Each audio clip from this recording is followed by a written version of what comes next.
Okay. Hey, it's Tom from GLine. We're going to do a little about us. I'm going to try to keep it short. All right, so this really did start as a passion for power. I was going through a set of batteries even less than 2 years, sometimes 2 years, sometimes 2.5 years, sometimes 1 year, 8 months. The final straw was I bought the best flooded cell battery, and sure enough, I got 1 year and 9 months out of them. Out of frustration, I really just started doing a little bit of research, and I bought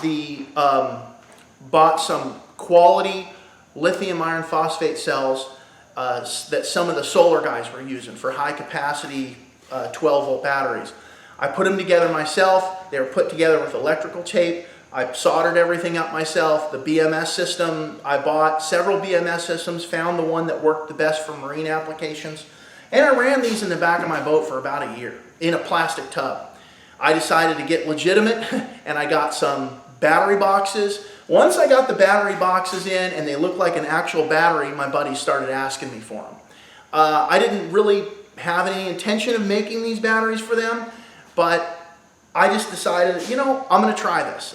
We got the right components, we got the right cells, we got a decent price point, we got a product that's made specifically for bass boats and flats boats and any boat that's really running a trolling motor.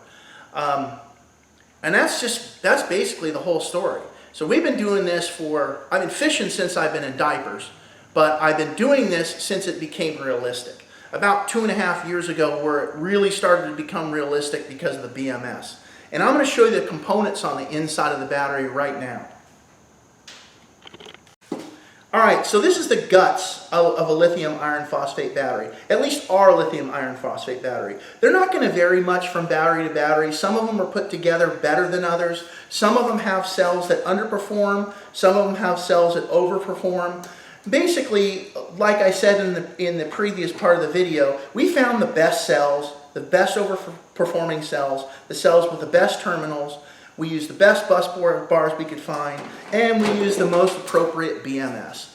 The BMS is just the brains of the battery. It actually mitigates the energy coming in and coming out of the battery. It has a temperature protection, so in other words, if it's freezing in your garage and you have the charger hooked up, these cells will reject that charge because the chemistry will not tolerate having a lot of amperage jammed into it when it's below freezing. They will still output fine, so you can still use the batteries, but you can't jam amperage into them because you will damage the cells and it'll shorten their lifespan significantly. So this is about the 4th or 5th generation BMS that we went through.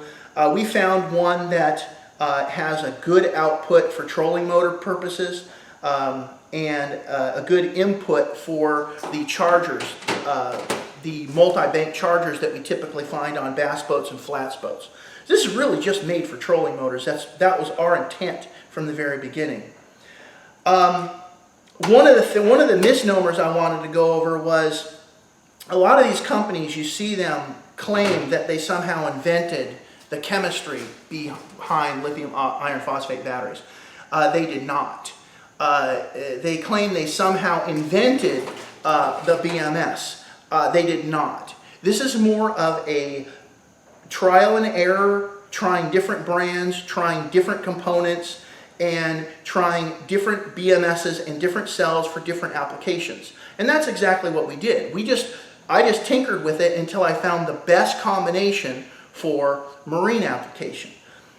Now, you can build your own battery, just like I did. If you like welding stuff and putting things together and soldering things and fixing up your boat and tearing things apart, it might be something you want to try. You can save yourself a couple bucks. It looks a little Frankenstein-y in the back of your boat when you have a battery sitting in a plastic tub. But believe me, it works. And like I said, you can save a couple bucks.